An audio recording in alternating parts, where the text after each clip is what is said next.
நேற்று நாடாளுமன்றத்தில் நடந்த நிகழ்ச்சியெல்லாம் நீங்க டிவியில பார்த்திருப்பீங்க. என்ன மும்மொழி கொள்கைய, அதாவது இந்தி சமஸ்கிருதத்தை ஏத்துக்கிட்டாதான் தமிழ்நாட்டுக்கு தர வேண்டிய 2000 கோடி ரூபாயை தருவோம்னு திமிரா பேசுகிறார். யாரு? ஒன்றிய அமைச்சர் தர்மேந்திர பிரதான் அவர்கள். அவங்க தேசிய கல்விக் கொள்கை என்ற பெயர்ல புகுத்துற கொள்கை என்னன்னு கேட்டீங்கன்னா,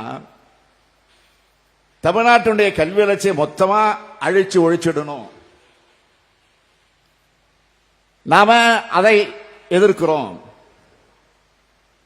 கல்விக்குள்ள மாணவர்களை கொண்டு வர முயற்சி செய்யாம கல்வியிலிருந்து மாணவர்களை நீக்கம் செய்வதற்கான அத்தனை செயல் திட்டங்களும் தேசிய கல்விக் கொள்கையில் இருக்கு.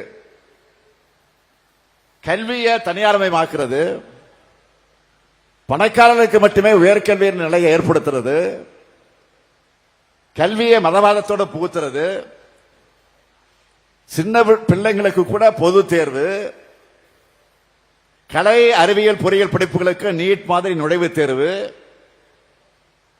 கல்வியில ஒன்றிய அரசோட அதிகார குவிப்புக்கு வழிவகுக்குது. இப்படி நிறைய இருக்கு. இதையெல்லாம் பார்த்துத்தான் தேசிய கல்விக் கொள்கையை ஏற்க மாட்டோம்னு உறுதியா சொல்றோம்.